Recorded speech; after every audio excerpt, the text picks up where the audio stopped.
Hello students, welcome to YouTube channel Cosmos Academy. तो आज हम आपके लिए लेकर आए हैं physics board exam paper analysis along with self note paper series, जो कि बेस्ड है महाराष्ट्र स्टेट बोर्ड सिलेबस पे।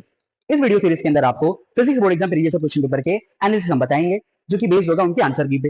ये वीडियो आपको हेल्प करेगा बोर्ड एग्जाम अच्छे मार्क्स स्कोर करने के लिए, प्लस फिजिक्स बोर्ड एग्जाम के जो क्वेश्चंस में कितना कंटेंट लिखना है, ये सारी चीजें इस वीडियो के अंदर एक्सप्लेन की है। इसी के लिए हमने पहले से YouTube पे एक वीडियो सीरीज ऑलरेडी अपलोड करके रखी है, goes with the name of self notes physics paper series, जिसके अंदर आपको 16 चैप्टर वाइज क्वेश्चन पेपर मिलेंगे, 2 हाफ सिलेबस पेपर और एक फुल सिलेबस पेपर मिलेगा। जो आपका 16 chapter wise question paper half syllabus है वो 35 मार्क्स का होगा, और फुल सिलेबस आपका बोर्ड एग्जाम पैटर्न के ऊपर दैट इज 70 मार्क्स का होगा। ये पेपर्स आपको हेल्प करेंगे आपकी प्रैक्टिस के लिए। सो इन क्वेश्चन पेपर के लिंक्स आपको डिस्क्रिप्शन में ऑलरेडी अपलोडेड मिल जाएंगे। इन दोनों पेपर को डाउनलोड करिए, आप वो चैप्टर्स पढ़िए और उन क्वेश्चन पेपर को लिखिए। क्वेश्चन पेपर लिखने के बाद उसको वेरीफाई करने के लिए आप उन वीडियो सीरीज को देखिए, जिसके अंदर आपको बताएगी किस क्वेश्चन के आंसर की किस तरह बोर्ड एग्जाम में चाहिए, कितना उस पर स्टेप मार्किंग होता है। ये सारी चीजें उस वीडियो में ऑलरेडी आपको बताई गई है, जो आपकी बोर्ड एग्जाम प्रिपरेशन के लिए आपको बहुत हेल्प करेगा। प्लस देखा गया उनमें से 90% क्वेश्चन रिपीट हुए हैं हर साल। इस वीडियो का फोकस सिर्फ इतना नहीं है कि हम आपको पीवाई किस पे डिपेंडेंट रखना है। अगर आपको बोर्ड एग्जाम में अच्छे मार्क्स स्कोर करने हैं, आपका कंसेप्ट अगर स्ट्रॉन्ग करना है, तो आपको पूरी टेक्स्ट बुक थोरली पढ़नी पड़ेगी, अपने कंसेप्ट क्लियर रखने पड़ेगी। ओके, सो बढ़ते हैं अपने आज की वीडियो की तरफ। सो स्टूडेंट स्टार्ट करते हैं हम अपने आज के analysis of physics board exam paper पे, जो कि है जुलाई 2025 का। तो जिसकी आपको पता होगा टोटल आपके पास टोटल होते हैं 16 चैप्टर्स, जिसमें से 98 मार्क्स का क्वेश्चन पेपर मिलता है, और आपको कितना करना था स्कोर, सिर्फ 70 मार्क्स। तो सबसे पहले आपका होता है एमसीक्यू, जो 1 मार्क्स क्वेश्चन है। टोटल यहाँ पर आपको 10 एमसीक्यूज पूछे जाएंगे, ईच फॉर 1 मार्क्स। नेक्स्ट फिर आपका वीएसए होता है 1 मार्क्स क्वेश्चन, तो आपको 8 क्वेश्चन पूछे जाएंगे, नीचे compulsory 8 marks. Next is 2 marks question, यहाँ पर आपको 12 क्वेश्चन पूछे जाते हैं और आपको अटेम्प्ट करना होता है सिर्फ 8, यहाँ पर 16 स्कोर करना होगा। नेक्स्ट 3 मार्क्स क्वेश्चन, यहाँ पर भी सेम सिनेरियो है, 12 क्वेश्चन टोटल रहते हैं, 8 आपको अटेम्प्ट करना है, तो इसके लिए आपको 36 में से ओनली 24 स्कोर करना होता है। Last one is 4 marks question, जो कि आपको 5 क्वेश्चन से 3 अटेम्प्ट करना पड़ता है, और यहाँ पर आपको 20 में से 12 स्कोर करने हैं। इस तरह से आपके कितने बन जाएंगे, टोटल 70 मार्क्स। अब देखोगे अभी हर एक चैप्टर के सामने बताया गया है कि किस चैप्टर से क्या एमसीक्यूज कौन सा आया है, पीएसए कौन सा है। न्यूमेरिकल के लिए हमने यहाँ पर एन प्लॉट किया हुआ है कि जिस चैप्टर से न्यूमेरिकल आया है वहां पर हमने एन पुट अप कर दिया है। तो फर्स्ट एमसीक्यू देखोगे आप, टोटल आपको 10 एमसीक्यूज है, 1 2 3 4 5 6 7 8 9 एंड 10। तो यहाँ पर 3 न्यूमेरिकल्स आए एमसीक्यूज से, पीएसए में 2 न्यूमेरिकल्स आए हैं। और अगर 2 मार्क्स क्वेश्चन एनालाइज करोगे तो यहाँ पर 5 न्यूमेरिकल के क्वेश्चन है और 7 थियरी के क्वेश्चन है। 3 मार्क्स के अंदर भी सेम 5 न्यूमेरिकल के क्वेश्चन है, देखो ध्यान से, और 7 थियरी के क्वेश्चन है। 4 मार्क्स क्वेश्चन के अंदर आप ध्यान से देखोगे 2 क्वेश्चन आपके ऐसे रहते हैं जो फुल लेंथ क्वेश्चन रहते हैं, और बाकी जो 3 क्वेश्चन है वो 2 + 2, 2 थियरी प्लस 2 न्यूमेरिकल। इस तरह आपका बोर्ड का क्वेश्चन पेपर होता है। प्लस अगर आप यहाँ पे ध्यान से देखो, अगर इसको और एनालाइज करें तो टोटल थियरी कितने मार्क्स का पेपर आपका 62 मार्क्स का, और आपका न्यूमेरिकल होता है 36 मार्क्स का। आपके हर एक बोर्ड एग्जाम में यही रेशियो से चलता है, ऐसा नहीं होगा थियरी बहुत ज्यादा आएगा न्यूमेरिकल कम आएगा, या न्यूमेरिकल ज्यादा थियरी कम। ये रेशियो हमेशा क्या रहता है, फिक्स रहता है। ओके ओके स्टूडेंट्स, तो स्टार्ट करते हैं जुलाई 2025 का पेपर। तो आपको कुछ इंस्ट्रक्शन लिखे रहते हैं, जैसे एमसीक्यूज के लिए इंस्ट्रक्शन होगा, आपको पता होगा यहाँ पर आपको मार्क्स तभी मिलेंगे जब आप ऑप्शन के साथ आंसर लिखोगे, तभी आपको मिलेगा 1 मार्क्स। नेक्स्ट सारी कांस्टेंट की वैल्यूज आपको ऑलरेडी गिवन रहती है यहाँ पर। इफ अगर यहाँ पर गिवन नहीं है तो जो आपका न्यूमेरिकल रहता है वहाँ पर डेफिनेटली आपको कांस्टेंट्स की वैल्यू भी होगी। हो सकता है इनसे कुछ अलग वैल्यूज भी हो सकती है, दैट इज 8.314 जैसे यहाँ पर है तो 8.31 भी हो सकता है। तो आपको जो कांस्टेंट दिया रहेगा उसके हिसाब से आपको सॉल्व करना होगा। So, section A, question number 1. Select and write the correct answer for the following multiple choice types of question. 10 marks. Each carry 1 marks. 10 question यहाँ पर रहेंगे। सबसे फर्स्ट क्वेश्चन यहाँ पर आपका है, which of the following bodies the principle of perpendicular axis is applicable? तो इसका आंसर आ जाएगा आपका लैमिनार, जिसके लिए मिल जाएंगे आपको 1 मार्क्स। कैसे लिखना है answer, option along with answer, question लिखने की जरूरत नहीं होती। Next, which of the following equation represent a simple harmonic progressive wave traveling along the negative x direction? तो इसका आंसर आ जाएगा y is equal to a sin kx plus omega t. Next one, in a cyclotron, final kinetic energy of a particle revolving in a circular path of radius r, exit is. तो इसका answer आ जाएगा kinetic energy is directly proportional to r square exit. Fourth one, for which of the following metal photoelectric effect is possible for visible radiation? इसके लिए answer क्या आ जाएगा आपका sodium. Next question, fifth one, the gyromagnetic ratio of electron is. इसका answer हो जाएगा E/2me, charge upon 2 times of mass of electron. Sixth one, two capillary tube of radius 0.3 centimetre and 0.6 centimeter are dipped in the same liquid. The ratio of height to which the liquid will rise in the tube is. तो simple यहाँ पर आपके पास relation होता है, देखो यहाँ पर hint दिया हुआ है, H is inversely proportional to 1/r, तो H1/S2 क्या हो जाएगा आपका R2/R1। वैल्यू पुट अप करो, 0.6/0.3 आंसर आ जाएगा रेशियो में 2/1। Next one, Kirchhoff voltage law applied to a loop deals with the conservation of। तो सिंपल इसका आंसर क्या होता है, energy. Eight one, how many times the intensity of an unpolarized light wave reduce after passing through a polarized? इसका answer हो जाता है half. देखो कैसे आया, यहाँ पर इंटेंसिटी का रिलेशन होता है एम्पलीट्यूड ई नॉट, जो इलेक्ट्रिक फील्ड है उसका स्क्वायर, और उसका cos स्क्वायर फाई का एवरेज। अब cos स्क्वायर फाई की एवरेज वैल्यू 1/2 होती है, यहाँ पर आंसर आ जाएगा ई नॉट स्क्वायर बाई 2। अब आई और ई का रिलेशन क्या होता है, डायरेक्ट होता है, I is proportional to E naught का square and intensity is proportional to amplitude का स्क्वायर। तो ई नॉट स्क्वायर की प्लेस पर हम क्या लिख देंगे, यहाँ पर आई नॉट लिख देंगे, देखो ध्यान से। ओके, फिर उसके बाद में आई नॉट बाई टू हो गया, so I one upon I naught का आंसर कितना आ जाएगा, 1/2। नेक्स्ट क्वेश्चन नंबर 9 का, if pressure of gas contained in a closed vessel is increased by 0.4% when heated by 1 degree Celsius its initial temperature must be। तो सबसे पहले यहाँ पर आपको सॉल्व करना पड़ेगा ये कंडीशन, जिसको आप इस तरह लिखोगे, P2 is P1 plus 0.4% of P1। तो इसको सॉल्व करने पर आपको P2 अपॉन P1 कितना आएगा, 1.004।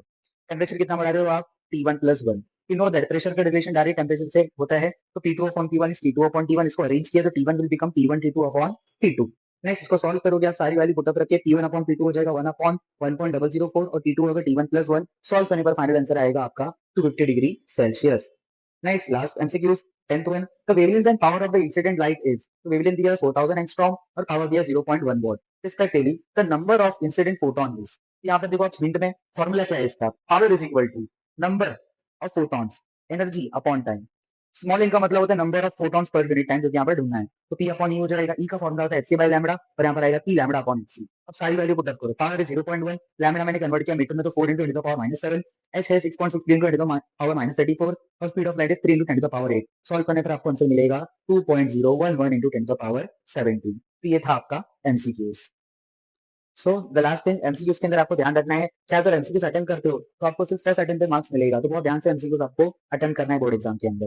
नेक्स्ट बढ़ते क्वेश्चन नंबर 2, जो आपका वेरी शॉर्ट आंसर होता है, तो 1 मार्क्स क्वेश्चन होता है, जिसके अंदर आपको 8 क्वेश्चन पूछते हैं 8 मार्क्स के लिए, और सारे के सारे कंपलसरी है। यहाँ पर हाफ मार्क्स का कोई सिनेरियो नहीं होता, आइदर आपको 0 मिलेगा या तो 1 मिलेगा। तो first question, what is the velocity of a particle performing linear oscillation at extreme position. तो इसका आंसर होता है 0, तो आपको मिल जाएंगे 1 marks. Next, what happens to the ferromagnetic substance when it is heated above Curie temperature. तो होगा क्या यहाँ पर, फेरोमैग्नेटिक टर्न्स टू पैरामैग्नेटिक, आपको मिल जाएगा 1 marks. Next, what is the coefficient of transmission for athermanous material. तो यहाँ पर टी की वैल्यू क्या हो जाएगी, transmission coefficient of transmission is 0, मिल जाएंगे आपको 1 marks. In a photodiode on which property the dark current depends, इस पे डिपेंड करता है डार्क करंट आपका minority carriers. Next fifth one, define mutual inductance. तो आपको प्रॉपर डेफिनेशन लिखना है, इसके लिए मिल जाएंगे आपको 1 marks. Next again definition, what is magnetisation, proper definition लिखो इसका, मिल जाएंगे आपको 1 मार्क्स। 7th वन, a metal ring of radius 10 cm is rotating about a transverse axis passing to its center, what will be its radius of gyration about the same axis। तो radius of gyration का formula होता है कि is equal to under root I upon m। अब metal ring के लिए moment of inertia कितना होता है आपका, mr स्क्वायर। नेक्स्ट अब इसको सॉल्व करेंगे हम, तो आर की value M R M cancel, R square R का स्क्वायर रूट क्या हो जाएगा आर, तो आर की वैल्यू आ जाएगी 10 सेंटीमीटर, इसके लिए मिल जाएंगे आपको 1 मार्क्स। तो ध्यान रखना है, पूरा सॉल्व करके आपको दिखाना है, जो आप न्यूमेरिकल करते हो formula substitution and answer. Okay, next, in hydraulic lift area of piston are A1 and A2 respectively, A2 is very greater than A1, if force F1 is applied on piston 1, then what is the force exerted on piston 2। Simple ये पास का law यहाँ पर लिखना है, F2 is equal to F1 A2 upon A1, जो कि आपका pressure के रिलेशन से आता है, P1 is equal to P2, इसके लिए मिल जाएंगे आपको 1 मार्क्स। अब अगर ध्यान से देखो, हर एक पेपर के सामने, हर एक क्वेश्चन के सामने यहाँ पर सेल्फ पेपर लिखा हुआ है, तो जैसे आपको पहले बताया था, जो सेल्फ पेपर सीरीज अपलोड है, सेल्फ नोट्स फिजिक्स पेपर, तो उसके अंदर से भी कुछ क्वेश्चन यहाँ पर पूछे गए हैं, क्योंकि आपको मैंने उस इंट्रोडक्शन में बताया पहले। ओके, नेक्स्ट बढ़ते हैं अपने सेक्शन बी की तरफ, जो आपका 2 मार्क्स क्वेश्चन होता है, जिसमें attempt any 8 question of the following. यहाँ पर 12 क्वेश्चन होते हैं, जिसमें से कितना अटेम्प्ट करना है आपको 8, तो आपको 8 अटेम्प्ट करोगे तो आपको यहाँ पर टोटल मार्क्स मिलेंगे इसके। ओके, सो इसका first question, question number 3, after an expression for moment of inertia of a uniform disc of mass and radius R rotating about an axis passing through its centre and perpendicular to its plane. तो सबसे पहले क्या करोगे, आप इसका diagram plus explanation सारे term को explain करने मिल जाएंगे आपको हाफ मार्क्स। फिर यहाँ पर कितना है, let sigma surface mass density होता है, sigma is equal to m upon pi r square. देखिए इसके लिए मार्क्स भले यहाँ पर नहीं, हो सकता है किसी आंसर की में, अगर मान लो ये क्वेश्चन 3 मार्क्स के लिए, तो वहाँ पर मार्क्स मिल सकते हैं आपको, तो कोई भी स्टेप को स्किप नहीं करना है मार्क्स को देखकर। एरिया ऑफ स्मॉल एलिमेंट जो रिंग होगा, D is equal to 2 pi r dr। Next surface mass density उस एलिमेंटल की होगी sigma dm upon 2 pi dr, और dm हो जाएगा सिग्मा 2 पाई dr, इसके लिए मिलेंगे आपको हाफ मार्क्स। और नीचे देखो moment of inertia small element, IR is equal to dm r square, और dm की वैल्यू पुट अप करोगे तो ये दोनों स्टेप मिलाकर आपको हाफ मार्क्स मिल जाएंगे। Next moment of inertia of disc क्या होगा, पूरे रिंग के मोमेंट ऑफ इनर्शिया को हम लोग इंटीग्रेट करेंगे, तो आर की वैल्यू क्या यहाँ पर पुट अप करोगे आप, sigma 2 pi r cube dr, इसके लिए मिल जाएंगे आपको हाफ मार्क्स। अब इसको सॉल्व करोगे आप, इंटीग्रेशन को देखो, सिग्मा 2 पाई बाहर आ गया, r क्यूब का integration r is to 4/4 with the limit of 0 से r, सिग्मा होता है m upon pi r square, 2 pi copy, r is to 4/4 limits put up करने के बाद सॉल्व करोगे, यहाँ पर कैंसिलेशन होने के बाद आंसर क्या आ गया आपका, i is equal to half mr square, इसके लेंगे हाफ मार्क्स, टोटल हो जाएगा आपका 2 marks. Question number 4, what is the effect of impurity on surface tension of a liquid. यहाँ पर आपको कोई भी 4 इफेक्ट लिखना है, each effect carry half marks, total मिल जाएंगे आपको 2 marks, simple. Next question number 5, explain the thermodynamic of adiabatic process to obtain adiabatic constant for rigid diatomic molecule of a gas। तो सबसे पहले यहाँ पर आप क्या करोगे, degree of freedom diatomic gas की लिखोगे, जो की होती है 3+2, इसके लिए मिल जाएंगे आपको ठीक है, यहाँ पर कोई मार्क्स नहीं हो सकते, यहाँ पर मार्क्स हो सकते हैं।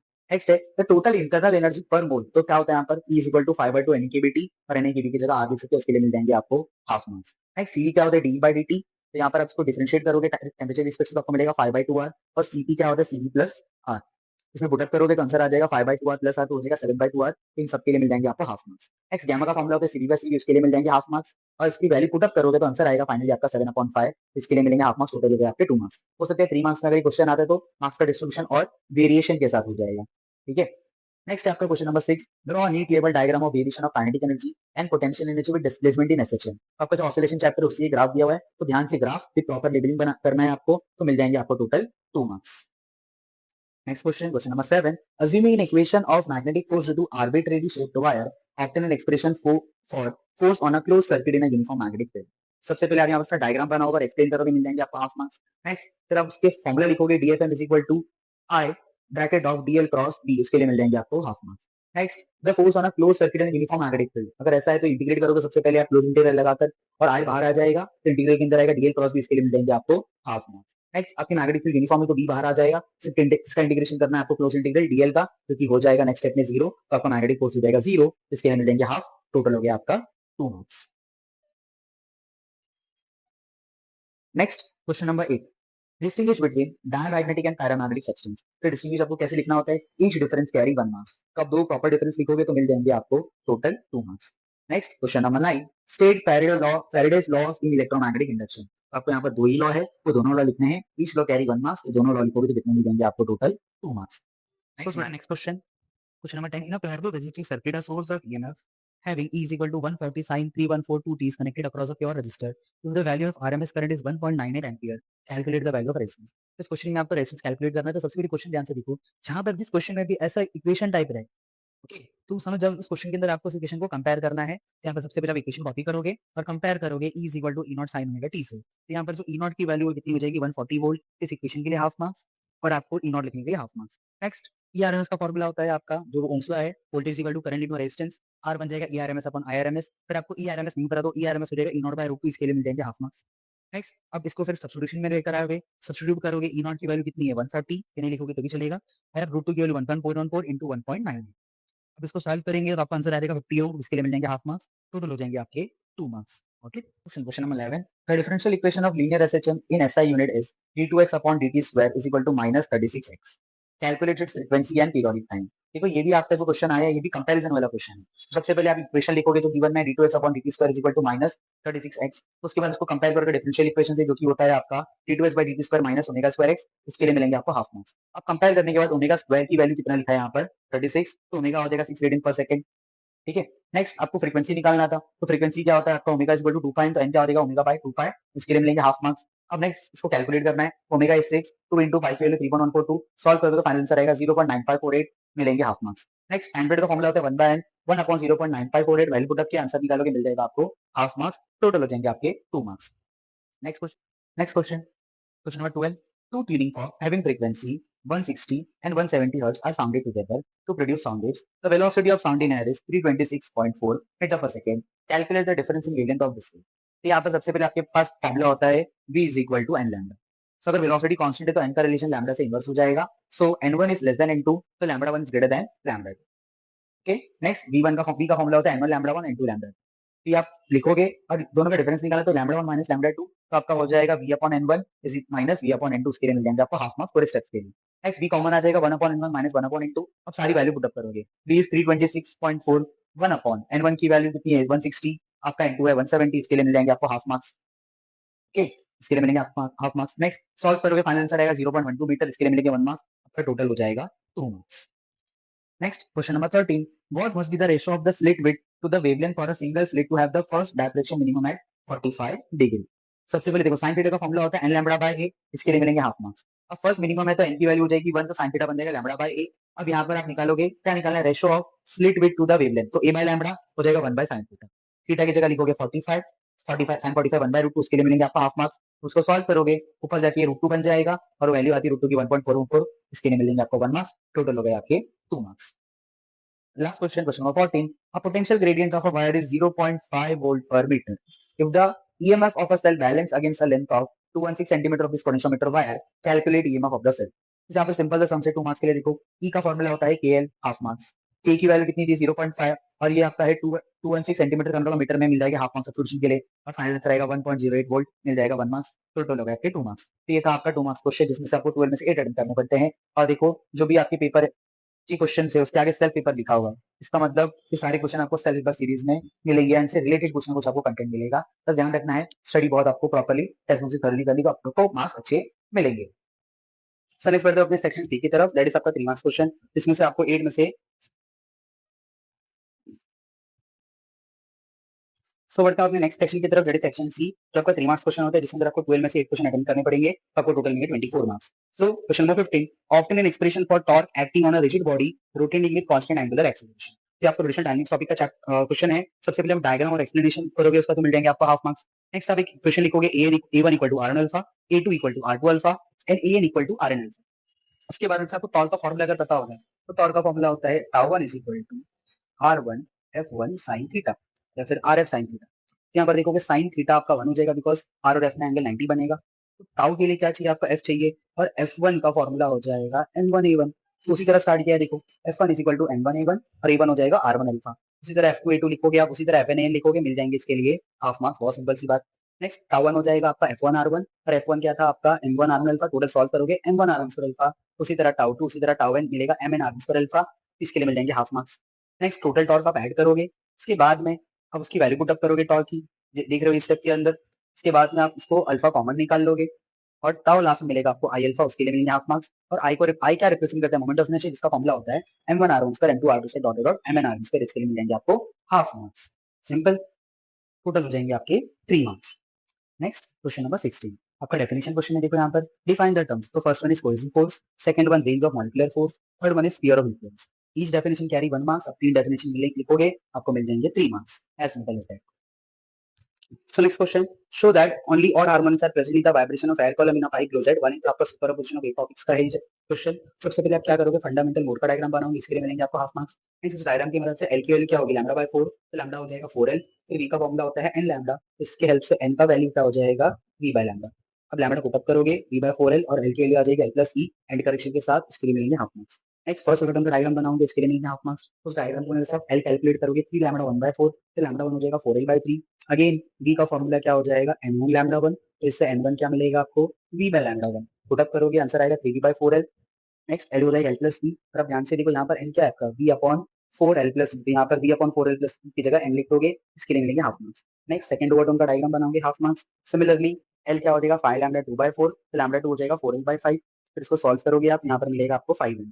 अगर इसे ओवरटर्म बढ़ाते जाओगे फिर ओवरटर्म विल बिकम 2p प्लस 1, ये रिप्रेजेंट करता है ऑड हार्मोनिक्स, यहाँ पर साफ साफ दिख रहा है कि थर्ड हार्मोनिक और कौन सा हार्मोनिक है फिफ्थ, इसके लिए मिलेंगे हाफ, टोटल हो जाएंगे आपके 3 marks. Okay, next question number 18, obtain an expression for the electric field intensity at a point outside a uniformly charged spherical shell। सबसे पहले यहाँ पर आप डायग्राम और एक्सप्लेनेशन करोगे, इलेक्ट्रोस्टैटिक्स टॉपिक का ही क्वेश्चन है, डायग्राम एक्सप्लेनेशन के लिए मिलेंगे हाफ मार्क्स। नेक्स्ट उसके बाद में ई और डीएस के बीच का एंगल 0 होगा, फिर आप फ्लक्स का फॉर्मूला लगाओगे जो कि होता है close integral of EDS cos theta, इसके लिए मिलेंगे आपको हाफ मार्क्स। नेक्स्ट फिर इसको सॉल्व करोगे, एंगल 0 लिखोगे, फिर बचेगा क्लोज इंटीग्रल ऑफ ईडीएस, ई बाहर आ जाएगा कांस्टेंट की वजह से, यूनिफॉर्म है इसके लिए, क्लोज इंटीग्रल ऑफ डीएस आपको मिलेगा 4 पाई r स्क्वायर, इसको रीजन लिख के दिखा देना, उसके लिए मिलेंगे हाफ मार्क्स। फिर गॉस लॉ लगेगा, देखिए तो phi is equal to Q by epsilon naught, उसके लिए हाफ मार्क्स। फिर इसके लिए phi Q by epsilon naught और फाई की वैल्यू ऊपर जाएगी, ई 4 पाई r स्क्वायर यहाँ पर पुट अप करोगे, सॉल्व करोगे तो आंसर आएगा Q upon 4 pi epsilon not r square, और उसको सॉल्व करेंगे और तो sigma capital R square upon epsilon not small r square, उसके लिए मिलेंगे आपको हाफ मार्क्स, टोटल हो जाएंगे आपके 3 मार्क्स। ओके, नेक्स्ट फर्दर है क्वेश्चन नंबर 19 की तरफ, with the help of neat label circuit diagram explain the use of metre bridge to determine unknown resistance. सबसे पहले आप सर्किट डायग्राम्स का बनाओगे, इसके लिए मिलेंगे आपको हाफ मार्क्स। नेक्स्ट एक्सप्लेनेशन करोगे, उसका मिलेंगे उसका हाफ मार्क्स, डायग्राम को एक्सप्लेन करना है। अब उसके बाद कट ऑफ लॉ अप्लाई करोगे, पहले फर्स्ट लॉ अप्लाई करोगे i is equal to i1 plus i2, उसके लिए half marks. Next second law apply करोगे, अब उससे लूप लगाओगे तो minus i1p minus IG into capital G plus I2 is equal to 0, और दूसरे के लिए minus bracket I1 plus I2 into Q plus I2 plus IG into R plus IG into G equal to 0, इसके लिए मिलेंगे आपको half marks. Balance condition के लिए IG 0 होगा, उसके लिए हाफ मार्क्स। फिर इन IG को वैल्यू पुट अप करके इसके अंदर सॉल्व करके आपको दो इक्वेशन मिलेंगे, और उसके बाद में इसको अरेंज करने पर आपको मिलेगा P upon Q is equal to S upon R, इसके लिए मिल जाएंगे आपको हाफ मार्क्स, टोटल हो जाएंगे आपके 3 marks. Okay, next question number 20, derive an expression for magnetic field produced at the center of a circular arc of wire carrying current I। तो सबसे पहले यहाँ पर आपकी कौन से टॉपिक का है, magnetic field to electric current का है। सबसे पहले डायग्राम और एक्सप्लेनेशन के लिए आपको मिल जाएंगे 1 मार्क्स। फिर आप पाई से ऑर्डर लगाओगे D is equal to near upon 4 pi ideal sine theta by R उसके लिए मिल जाएंगे आपको हाफ मार्क्स। नेक्स्ट थीटा पे 90 हो जाएगा यहाँ पर बिकॉज डीएल और आर के बीच का एंगल होता है जो कि ये बन जाएगा म्यू नॉट अपॉन 4 का आइडियल बाय आर स्क्वायर। फिर इसको टोटल मैग्नेटिक फील्ड के लिए इंटीग्रेट करोगे that is mu naught upon 4 pi constant आ जाएगा ए से बी तक इंटीग्रेशन होगा डीएल बाय आर स्क्वायर उसके लिए हाफ मार्क्स। नेक्स्ट डीएल की जगह लिखोगे आप आर डी थीटा और लिमिट्स लगेगी 0 से थीटा। उसको सॉल्व करने पर फाइनल आंसर आएगा mu naught I upon 4 pi R theta जिसके लिए मिल जाएंगे आपको 1 मार्क्स टोटल हो जाएगा आपका 3 marks. Question number 21 derive the decay law of radio activity and state SI unit of activity. तो यहाँ पर सबसे पहले आप स्टार्ट करोगे डिके लॉ से तो क्या होता है minus D N by D T proportional to N इसके लिए मिल जाएंगे आपको हाफ मार्क्स। फिर उसको आप सॉल्व करोगे प्रोपोर्शनल का साइन हटेगा तो कांस्टेंट लगेगा लैम्बडा जो कि डिके कांस्टेंट होता है। फिर इसको अरेंज करोगे तो मिलेगा D N by capital N is equal to minus lambda D T. इसको आप इंटीग्रेट करोगे एन नॉट से एन की लिमिट पे होगा डी एन बाई एन और 0 से टी के लिमिट पे आएगा डी टी। सॉल्व करने पर मिलेगा L N of N naught से एन माइनस लैम्बडा टी इसके लिए मिल जाएगा आपको half marks. Next L N of on इसकी लिमिट्स पुट अप करोगे उसके लिए मिल जाएगा आपको हाफ मार्क्स और फाइनल आंसर आएगा N is equal to N naught E to minus lambda T इसके लिए half marks. Last one SI unit of activity होता है पर सेकंड इसके लिए मिल जाएंगे आपको हाफ मार्क्स टोटल हो जाएंगे आपके 3 marks. That's it. Question number 22 find the shortest and longest wavelength in the Lyman series of hydrogen atom. सबसे पहले यहाँ पर आप स्ट्रक्चर ऑफ एटम को क्वेश्चन है तो सबसे पहले यहाँ पर आप क्या करोगे 1 by lambda equal to RH 1 upon N square minus 1 upon N square का फॉर्मूला लिखोगे उसके लिए मिलेंगे half marks. Next for shortest wavelength in the Lyman series तो कंडीशन क्या होगी एन की वैल्यू 1 होगी एन की value infinity so 1 by lambda 1 ये के हम लोग शॉर्टेस्ट के लिए 1 लैम्बडा 1 रिप्रेजेंट कर रहे हैं आरएच के लिए 1.097 इन द पावर 7 और एन और एन की वैल्यू पुट अप करोगे उसके लिए मिलेंगे हाफ मार्क्स। नेक्स्ट सॉल्व करोगे तो 0.912 into 10 to the power -7 या 9 एंगस्ट्रॉम उसके लिए मिलेंगे आपको हाफ मार्क्स। लॉन्गेस्ट वेवलेंथ के लिए कंडीशन हो जाएगी एन की वैल्यू 1 और एन की वैल्यू 2। फिर यहाँ पर आप 1 अपॉन लैम्बडा 2 से रिप्रेजेंट करोगे आरएच की वैल्यू लिखोगे एन और एम की वैल्यू लिखोगे मिलेगा हाफ मार्क्स। सॉल्व करोगे आंसर आएगा 1.216 into 10 to the power -7 metre या 1216 एंगस्ट्रॉम के लिए मिलेंगे हाफ मार्क्स टोटल हो जाएंगे आपके 3 marks. Okay next question number 23 the de Broglie wavelength associated with an electron and proton are same calculate the ratio of their momentum and kinetic energy। तो ये आपके dual nature of radiation and matter का question है तो सबसे पहले condition क्या दे दी है लैम्बडा ई और लैम्बडा बी क्या है same. You know that de Broglie के फॉर्मूले से lambda is equal to h by p तो p का रिलेशन लैम्बडा से क्या हो जाएगा इनवर्स उसके लिए मिलेंगे हाफ मार्क्स। तो pe अपॉन pp मतलब इलेक्ट्रॉन का मोमेंटम अपॉन प्रोटॉन का momentum is equal to lambda p upon lambda E. अब दोनों सेम है तो कैंसिल होकर कितना दे देंगे 1 तो आंसर आ जाएगा यहाँ पर 1 और उसके लिए मिलेंगे हाफ मार्क्स। इसका रेशियो लिखा आपने या सब्स्टिट्यूशन तो हो सकता है यहाँ पर मार्क का डिस्ट्रीब्यूशन थोड़ा सा अलग हो जाए बोर्ड एग्जाम में फिर सारे स्टेप आपको कंपलसरी लिखनी। नेक्स्ट लैम्बडा का दूसरा फॉर्मूला होता है आपके पास lambda is equal to h upon p और e क्या होता है आपका mv और वेलोसिटी को काइनेटिक एनर्जी के टर्म्स में लिखते हैं हम लोग under root 2 m e k। ठीक है अब यहाँ पर e k क्या हो जाएगा स्क्वायर कर देगा h square upon 2m lambda square तो e का रिलेशन m से भी इनवर्स और लैम्बडा स्क्वायर से भी इनवर्स इसके लिए मिल जाएंगे आपको हाफ मार्क्स। नेक्स्ट फिर आप निकालोगे एनर्जी का रेशो इलेक्ट्रॉन अपॉन प्रोटॉन की एनर्जी। अब यहाँ पर मास से रिलेशन इनवर्स और लैम्बडा से भी इनवर्स है। फिर मास ऑफ प्रोटॉन कितना होता है 1836 टाइम्स होता है मास ऑफ इलेक्ट्रॉन जो कि गिवन होगा या तो यहाँ पर या तो पेज के स्टार्टिंग में और दोनों की वेवलेंथ लैम्बडा पी स्क्वायर और लैम्बडा पी तो लैम्बडा ई को हम लोग लैम्बडा पी लिखते दोनों क्या हो जाएंगे यहाँ पर कैंसिल हो जाएंगे तो आप मास और मास भी कैंसिल तो आएगा 1836 इनका रेशो आ गया दिस वन सब्स्टिट्यूशन के लिए हाफ मार्क्स फाइनल आंसर के लिए हाफ मार्क्स टोटल हो जाएंगे आपके 3 marks. Okay so next question a parallel plate capacitor is maintained at a potential of 400 volt if area of the plate is 40 centimeter square and separation between plate is 40 millimeter calculate displacement current in 1 microsecond। तो ध्यान से देखो ये question को सबसे पहले capacitance का formula लिखोगे A epsilon naught by D उसके लिए मिल जाएंगे हाफ मार्क्स। अब सारी वैल्यू पुट अप करो एरिया कितना दिया 40 सेंटीमीटर का इसको कन्वर्ट करोगे 10 टू द पावर -4 हो जाएगा। एप्सिलॉन नॉट की वैल्यू गिवन होगी 8.85 into 10 to the power -12 and distance between plate कितना दिया 40 मिलीमीटर इसको भी कन्वर्ट कर लोगे सब्स्टिट्यूशन में मिलेंगे हाफ मार्क्स। सॉल्व करोगे तो आंसर आ जाएगा 8.85 into 10 to the power -13 farad इसके लिए मिलेंगे half. Okay next displacement current के लिए यहाँ पर फॉर्मूला लगोगे आप dq by dt और वी नो दैट q का फॉर्मूला क्या होता है cv तो c कांस्टेंट है बाहर आ जाएगा तो बचेगा अंदर dv by dt इसके लिए मिल जाएंगे हाफ मार्क्स। नेक्स्ट अब वैल्यू पुट अप करो आपको देखो c की वैल्यू कितनी मिली ऊपर 8.85 into 10 to the power -13। Next voltage कितना दिया है 400 वोल्ट दिया है यहाँ पर और टाइम कितना दिया है 1 माइक्रोसेकंड दिया हुआ है पुट अप करोगे हाफ मार्क्स फाइनल आंसर आपको सॉल्व कर आएगा 3.54 माइक्रो एम्पियर उसके लिए मिलेंगे हाफ मार्क्स टोटल हो जाएंगे आपके 3 marks. Next question number 25. A 120-watt filament lamp loses all its energy by radiation from its surface. The emissivity of the surface is 0.6. Okay. The area of the surface is 3.53 into 10 to the power -3 meter square. Find the temperature of the filament. ये आपकी KTG का chapter का है kinetic theory of guessing radiation. सबसे पहले देखो यहाँ पर फॉर्मूला क्या लिखोगे Q by T होता है E sigma A T raised to 4। तो टेम्परेचर को अगर आप अलग करोगे सॉल्व करने के बाद तो मिलेगा Q by T 1 upon E sigma A का पावर 1/4 तो इसलिए मिलेंगे 1 मार्क्स। अब सारी वैल्यू पुट अप करो देखो पावर 120 वॉट दिया हुआ है तो पावर 120 वॉट का मतलब क्या हो जाता है यहाँ पर आपको Q by T की जगह 120 लिखना है। नेक्स्ट 1 अपॉन E की वैल्यू 0.6 सिग्मा आपका कांस्टेंट दिया रहेगा 5.67 into 10 to the power -8 और एरिया दिया 3.5 into 10 to the power -3 इसके लिए मिलेंगे 1 मार्क्स। सॉल्व करोगे तो फाइनल आंसर आपको मिलेगा या तो 99.7 केल्विन जो कि होता है 1000 kelvin equal to 1 marks total हो जाएंगे आपके 3 marks. Okay next last question आपका question number 26 a Carnot engine receive 4000 joule of heat from a reservoir at 500 kelvin Thus some work rejects 2000 joule of heat to the reservoir at 200 Kelvin. तो ढूंढना है how much work does it do and what is its efficiency. तो सबसे पहले यहाँ पर हम efficiency calculate करेंगे, भले वो बाद में बोला है कि बिकॉज उसके हेल्प से ही सॉल्व होगा। तो एफिशिएंसी का फॉर्मूला होता है 1 माइनस टीसी बाई टी, जिसके लिए मिलेंगे हाफ मार्क्स। तो यहाँ पर आप ध्यान से देखो, कार्नोट इंजन है तो टीसी की वैल्यू हो जाएगी 200 और टीएच है 500, सब्स्टिट्यूशन के लिए हाफ मार्क्स। सॉल्व करके आंसर आएगा 0.6, उसके लिए हाफ मार्क्स। नेक्स्ट ईटा का फॉर्मूला एक और होता है डब्ल्यू बाई क्यू एच, तो डब्ल्यू हो जाएगा ईटा क्यू एच, उसके लिए हाफ मार्क्स। ईटा की वैल्यू 0.6 और वर्क डन हीट कितना लगेगा 4000, उसके लिए हाफ मार्क्स। और आंसर आएगा 2400 जूल, उसके लिए हाफ। टोटल हो जाएंगे आपके 3 मार्क्स। ओके, नेक्स्ट हमारा last section that is section D, जो आपका 4 मार्क्स क्वेश्चन है, तो जिसके अंदर आपको 5 में से 3 क्वेश्चन अटेम्प्ट करने हैं। तो फर्स्ट का question number 27, define isothermal process, obtain expression for work done during isothermal process, draw PV diagram. सबसे पहले आप इसका डेफिनेशन लिखोगे प्रॉपर्ली, मिलेंगे हाफ मार्क्स। फिर आप इसको पूरा एक्सप्लेन करोगे सारे टर्म्स, उसके लिए मिलेंगे हाफ मार्क्स। फिर डीडब्ल्यू का फॉर्मूला होता है ईडीवी, उसके लिए हाफ मार्क्स। फिर वर्क डन का फॉर्मूला क्या हो जाता है आपका V I to B F EDV, या फिर इसको हम इस तरह भी लिखते हैं W is equal to integral of DW, ये भी लिख सकते हो। उसके बाद ये से बाकी कंटिन्यू कर लेना, उसके लिए मिलेंगे आपको हाफ मार्क्स। फिर पीवी का फॉर्मूला होता है एनआरटी, उसके लिए हाफ मार्क्स मिलेंगे यहाँ पर। फिर इसको अरेंज करोगे आप, पी क्या हो जाएगा एनआरटी अपॉन बी, पुटअप करोगे, उसके लिए हाफ मार्क्स। अब इंटीग्रेशन सॉल्व करोगे तो मिलेगा NRT L N B upon B I, और उसको अगर लॉग टू द बेस में कन्वर्ट करना है तो 2.303 से मल्टीप्लाई करोगे, इसके लिए मिलेंगे हाफ मार्क्स। और लास्ट में पीवी डायग्राम बनाने वाले, उसको पीवी डायग्राम पहले ही बना सकते हो, बाद ही बनाओ, आपको मिल जाएंगे टोटल हाफ। यहाँ पर टोटल हो जाएगा आपका 4 marks. Okay, next question, question number 28, using phasor diagram for a series LCR circuit, obtain an expression for impedance, define admittance. सबसे पहले आप इसका सर्किट डायग्राम बनाओगे, मिल जाएंगे आपको हाफ मार्क्स। नेक्स्ट आई का इक्वेशन होता है आई नॉट साइन ओमेगा टी, उसके लिए मिल जाएंगे आपको हाफ मार्क्स। फिर फेजर डायग्राम बनाओगे, उसके लिए हाफ मार्क्स। फिर फेजर डायग्राम को एक्सप्लेन करोगे, उसके लिए हाफ मार्क्स। नेक्स्ट फिर आप लिखोगे वोल्टेज अक्रॉस ईच एलिमेंट, तो ई आर इक्वल टू होता है आई आर, ई एल हो जाएगा आई एक्सएल, इसी हो जाएगा आई एक्स, उसके लिए मिल जाएंगे आपको हाफ मार्क्स। नेक्स्ट अब यहाँ पर फेजर के हेल्प से ई नॉट हो जाएगा is equal to square root of E R square plus E L minus इसी का होल स्क्वायर, उसके लिए मिल जाएंगे आपको हाफ मार्क्स।